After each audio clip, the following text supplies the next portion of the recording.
Wow. Hello, everybody. This is Cal Banyan, Cal Banyan's Hypnosis, etc. I'm back with Erika Flint, and she's got a topic for me today. What do you do with these folks, these clients that come in that have these like repetitive thoughts that they just can't get out of their head, or things they're thinking about, or people they're thinking about? And she's got some questions for me, and we're just going to have fun with it. All right, let me introduce you to Erika. Erika is our co-host from Bellingham, Washington. She's an up-and-comer in the profession. She's just gone full-time in the profession after being in love with hypnosis for a while, but then she started getting into 5-path and discovered hypnosis that works. She became a true believer. Now she's writing, she's speaking, and she's the new president of the Bellingham National Guild of Hypnotists chapter. How you doing there? I'm doing great, Cal. So what I really wanted to ask you, or we can talk about today, is can we help clients who are obsessively thinking about things? It's another person, or it's sometimes about themselves. And so that's the idea that I want to explore here today. So first, before we get started, let me tell everybody about you. Now, Cal Banyan is the hypnosis celebrity, and not just because of all of these wonderful and free training videos that he's done for many years, but because he's received almost every single award and recognition in the profession, which is amazing, I think. And he's written some really awesome books. One of my favorites is The Secret Language of Feelings, and he's also been on television, he's been on radio promoting hypnosis and hypnotherapy. He's the trainer of some of the best in the profession, basically. I learned from him, and I've just learned so much from you, Cal. So I'm just really happy to be here today to learn some more from you. So let's get started right away. What I wanted to talk about is, what do we do? So let's start at the beginning. Your client comes in, pre-hypnosis interview, and they are just so thinking obsessively. So they're repeating themselves, and they are just so focused on, I'll give you an example, right? I had a client who was divorced, and she could not stop thinking about her ex-husband, all right? So she is kind of stuck in this obsessive thought, and she's kind of looking at the wall, and she's talking about him. She's kind of scattered, and I can really tell that there is some level of just kind of this looping kind of thinking going on in her mind. So I was wondering, what would you do to help a client who presents themselves, they walk in the door exhibiting that type of behavior? Okay, that's a really interesting topic. And as you're talking about this, I'm going to maybe go in two different angles at once, at least here in the beginning. And that is, there's really two kinds of ways this manifests. One is thinking about something or experiencing some kind of symptom over and over again because it's a distractor. Then the other is that it's an emotion that is just seeking to be resolved. Now, in the situation you're talking about, there is either a fear, or there is a guilt, or there is an anger that is seeking to be resolved. In the first example, though, for example, I've worked with tinnitus or tinnitus, and also with pain, and what in those cases the person continues to feel the symptom, or that might even be a thought like you're talking about, where they just think about like numbers. Like some people will count or think of numbers or things like that. And what that is a distractor in exactly the same way as I explain in the book, The Secret Language of Feelings, or I explain on the website, thesecretlanguageoffeelings.com. And as a distractor, what happens is they have a feeling inside themselves that they don't like. Fear, anger, guilt. And they take their mind away from it, just like the drinker drinks or the smoker smokes as a distractor, take their mind off of the feeling inside them that they don't like. Well, some people will do it mentally. And it's not purposefully. It's just a strategy that the subconscious mind will do. For example, with tinnitus, you know, everybody, if you think about it, you can focus on this ringing in your ears. And you could just start thinking about it. And the person who's experiencing tinnitus, in many cases, the cases I've worked with, it is the subconscious mind would rather focus on this kind of harmless ringing in the ears then focus and deal with the fear, anger, or guilt inside of them. And there's this old rule of consciousness, and that is that which you focus on becomes bigger. And it's funny because as I'm talking about this, this ringing in the ears, I'm get like this, the volume is just going up, up, up in my head.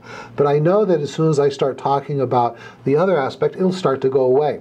So I'll work with tinnitus, or I'll work with these other kind of, just kind of they get obsessed with these ideas or repetitive thoughts as a distractor.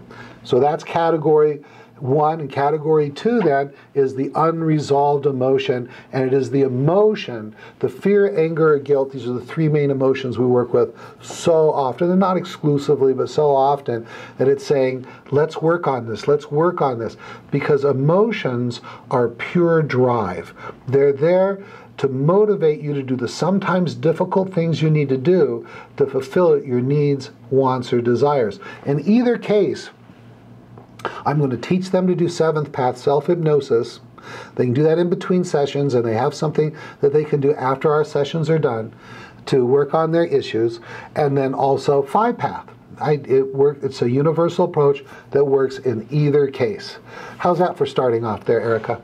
Well, I love that answer, Cal, because I hadn't, I don't know that a lot of people realize that the obsessive thinking could be a distractor.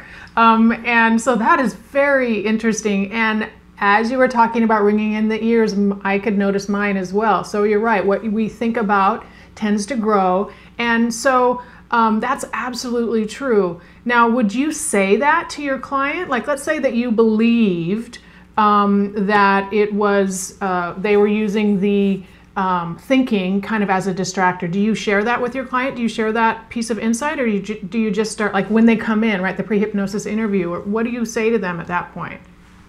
Yes, just like I would, if someone was coming in for stop smoking or eating too much or drinking too much or working too much or exercising too much, these too much behaviors, I show them a 20-minute video. When people come in for the first time, clients come in for this time, they watch one video, The Truth About Hypnosis. It's me explaining hypnosis, removing fears, misconceptions about hypnosis, so that they can quickly and easily go into a deep level of hypnosis.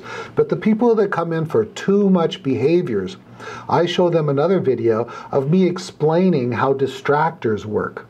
And so they would watch that video.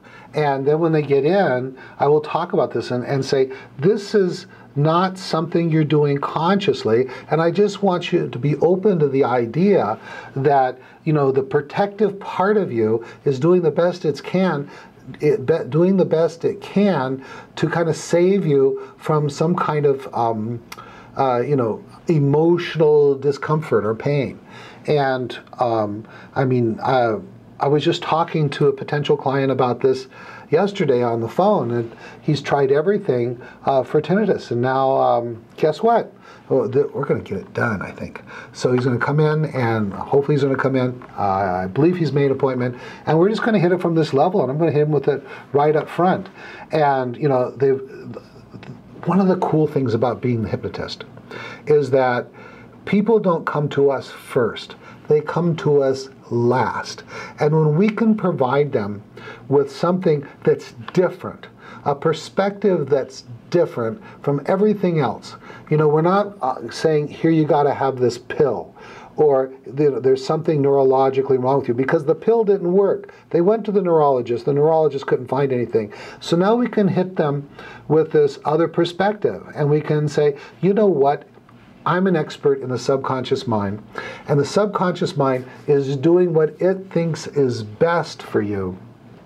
So let's just be open to the opportunity, the possibility, we won't know until we get in there, that maybe this is something the subconscious mind is doing in order to protect you. How's that sound? I think that's wonderful. And I think that providing that hope to clients and saying, hey, you know what, I think this is going to work, and I'm an expert in this, and this is how we can do this, I think that's wonderful.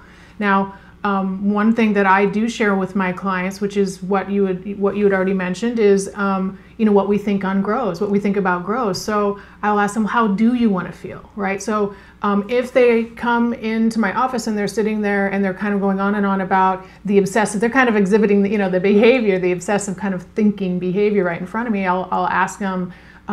Just ask them a question. Well, how do you want to feel? How do you want this to be? And that kind of distracts them for a minute and gets them to think about something else. And so what I'm trying to do is get them to start thinking about how they do want to be, because it's not just the obsessive thinking, it's the stress that comes along with that. It's not like they're obsessively thinking about good things in particular. They're obsessively thinking about things that cause them some level of negativity in their life or some level of stress in their life. So what I want to do right off the bat is say, well, so how do you want to feel, and how can we get you to start thinking about that instead of this obsessively thinking about these other things that aren't helpful for you? And that's just kind of, in the first session type of a thing before we're able to get down into kind of the deeper layers of things. What do you think about that, Cal?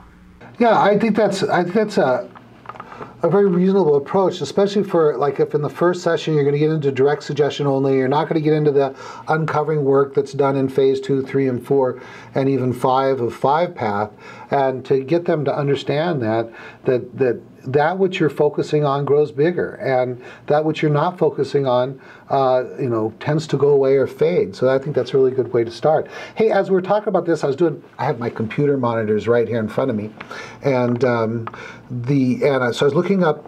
One of my inspirations for understanding this symptomology as a distractor is Dr. John Sarno's book. Well, it's not really inspiration, because I had the idea, I was teaching the idea before that, but it confirmed, is Dr. John Sarno's Healing Back Pain, Mind-Body Connection. And he works with people who have had chronic back pain. They've had surgeries and all these different things and nothing worked. And he simply started talking to these individuals, I think particularly men, about whenever you feel the pain, ask yourself, could there be an emotional connection here? Could this be something that is distracting me from some unpleasant emotion inside? And that puts him in a loop to where no longer does the back pain serve the purpose as a distractor for the emotion. If every time you get the back pain, you say, gosh, what could be the emotional cause? And he's helped, thousands of individuals through just that concept. And it very much reinforces the idea that these symptoms or these thoughts can just be a distractor. Cool, keep going. Well, that's just fascinating what you just said, and I love that. One thing that came to mind when you were talking about that is that we can provide our clients another way to think about things, right? And sometimes clients will come to us and they're very emotional, and sometimes they come to us and they're very thoughtful, right? So these clients, sometimes it's both, but sometimes you definitely have people who are just really thinking and overanalyzing and trying to, basically in their mind, they are trying to solve a problem with their cognitive thinking, right, with their conscious mind. And so a couple of things come to mind when you just said that. One is giving them another way of thinking about things, right? So you're adding in, instead of just when you're thinking about that back pain, you are now thinking, what's the emotion behind it? So that's another way of thinking about things. But as hypnotists, we can also give our clients different ways besides that to think about things as well. And we can do that in hypnosis. One thing that comes to mind for me really is basically the idea of kind of getting rid of some negative self-talk, right? So a lot of the times what you'll hear people doing when they share with you, well, what are you really thinking? So tell me exactly what it is you're thinking in your head. Just talk out loud, right? Like I can hear you. A lot of it is just negative self-talk. And one thing that I will ask my clients if I believe that they're doing a lot of this negative self-talk is ask them if they would ever say those types of things to another person, for example. Most people would say no. So we're always harder on ourselves than we are other people, but that gets people thinking in a different way, right? So they take a step back. Another thing is we talked about the secret language of feelings. I don't know that people are really taught, right, how they should be thinking about certain things. And as hypnotists, we can give them these other ways of thinking, right? And so I think that can be really beneficial for these people that are kind of caught in this obsessive thinking. They think there's only one way, and that's it. So what do you think about that, Cal? Well, yeah, and so what we really do is, now let me take this to a more comprehensive level. So we really have two things going on as we work with these individuals, be it that they have the unresolved emotion that's causing them to constantly think about like their ex-husband or whatever it is, or the person who's just having compulsive thoughts or symptomology as a distractor. And that is, we do two things. One is we're going to start suggesting, like you're talking about, different ways of thinking and being their own thought police and that kind of thing. And this can be done both in just instructional at the desk, but certainly as hypnotists we understand that the power of reinforcing that through direct suggestion hypnosis. And then once we get into these like phase 2, 3, 4, 5, you know, age regression, age progression, forgiveness of others, forgiveness of self, parts mediation work, they're all the different phases of 5 path. Then what happens is we go after the cause in the subconscious mind, that unresolved emotion or that unrealistic or that emotion that's not based in reality, so that we can neutralize it. Then what happens is we do the segue, and that is we segue from the resolution or neutralization that happens in those insight techniques to then the direct suggestion of thinking about things differently and being your own thought police and that kind of thing. And I don't think there is anything in the world of hypnosis that meets that level of comprehensive work with these kinds of clients. What do you think? Yeah, absolutely. And so the insight that we use, that we help our clients achieve using the insight therapies like age regression and forgiveness, that can actually just remove the emotion that might be driving some of this thinking behavior in the first place. And one other thing that I do like to say to my clients who are talking so much and trying to solve these problems with their thinking mind, right, is that, you know what, you've been trying for quite a long time here to solve this problem with your thinking mind, just trying to figure it out. Let's do some hypnosis and see what comes up in hypnosis using the subconscious mind, because what you've been doing thus far hasn't been successful. So let's go do some hypnosis and see how that can help us. And that is what takes us, right, to the underlying emotion and to the underlying cause and the insight, and then bringing them through the segue and teaching them that new way to be thinking about things using suggestion. That's wonderful, Cal. Thank you. Okay, I think that we've given a really good overview of what to do with that. Let's just have you wrap it up and we'll be done for today. All right, well, thank you very much for joining me today. My name is Erika Flint, and I'm really happy to be here today to share with you my thoughts on hypnosis, and I love being on this show. I hope you come back and join us for more episodes, and I'm just very grateful and happy to be here. Thank you, Cal. Hey, give them your website. My website is CascadeHypnosisCenter.com, and I'm up here in Bellingham, Washington. Awesome. All right, Cal Banyan here. Want to see you in class? We got an October class coming up. I'm looking at my calendar right now. Starts on the 13th, goes to the 24th, weekend off in the middle. Then we've got a March class coming up. I think it starts on the 2nd in 2015. If you're watching this somewhere down the road, like 2016, just go to calbanyan.com, click on hypnosis training and see what's coming up. Oh, and by the way, remember, you can take our classes, our certification courses, either the 10-day certification course or the Week of Power advanced hypnosis course for people who are already certified online, live online. Isn't that true, Erika? That's right. That's how I did it, Cal, and I loved it. It was great. There were 4 of us online, and we had a great time, and we could, it was just like we were there practically. We just didn't have to drive there every morning or fly. That's right. I say it's like having the best seat in class from your own home or office. All right, with your own kitchen and bathroom. That's right. You never have to wait to go to the bathroom. All right, Cal Banyan, signing off.